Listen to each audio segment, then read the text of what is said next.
Ah ben ici c'est très simple, en fait on m'a demandé de tenir une table pour représenter des vins du Portugal. Et on représente en fait deux régions, l'Alentejo qui est la région quand même une des plus importantes au niveau du Portugal, et la péninsule de Setúbal, donc qui est située juste un petit peu au-dessus de l'Alentejo. Donc là on a en représentation plus ou moins 5 bodegas, enfin 5 maisons différentes, avec des blancs, des rouges et des rosés.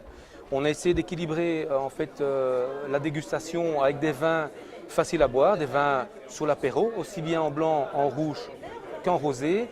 Et on monte jusqu'à des vins un peu plus haut de gamme, où comme on le sait, les vins haut de gamme, ce sont des vins qui font des élevages, qui ont de la structure, qui ont de la complexité.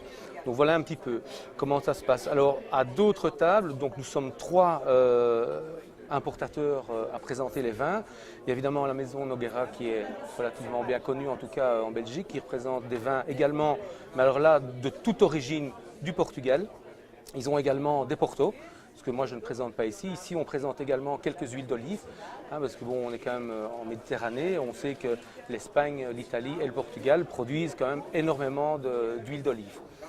Il y a une autre maison que malheureusement je ne connais pas qui effectivement fait un peu la même chose que nous. Ils importent des vins et ils les présentent ici à l'ambassade du Portugal, à des gens de l'ambassade et des gens qui sont invités par l'ambassade. Alors souvent des Portugais, mais pas que des Portugais, il y a aussi des Belges, il y a des néerlandophones, des Bruxellois. Donc c'est un petit peu essayer de développer les vins portugais, pas que dans la restauration portugaise ou pas qu'avec les gens portugais. Forcément, ces gens-là connaissent leurs vins, mais c'est essayer de justement faire découvrir tous ces vins-là à d'autres personnes qui ne connaissent pas ni les cépages, ni parfois les appellations, ni l'origine. Et donc le but de cette assemblée, c'est ça. C'est vraiment de faire découvrir un maximum en ouvrant les bouteilles, en leur donnant des explications sur l'origine, sur les cépages, sur comment c'est fait, pourquoi c'est fait comme ça, l'ensoleillement, expliquer un petit peu la géographie et le type de cépage utilisé dans ce pays, donc, qui est le Portugal. Alors, le Solar est notre entreprise. Nous représentons une série de vins portugais, aussi bien des vins que des conserves, des produits gourmets.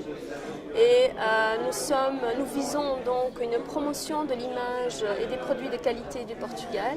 Donc c'était important que l'on soit aujourd'hui à cette dégustation proposée et promue par l'ambassade du Portugal. Il faut toujours faire le premier pas, pouvoir donner l'occasion de déguster les produits et après seulement les gens se rendent compte de la qualité. Parce que je pense vraiment que le problème central du Portugal est le manque, ou la difficulté de se vendre et de vendre surtout une image cohérente et une image de qualité.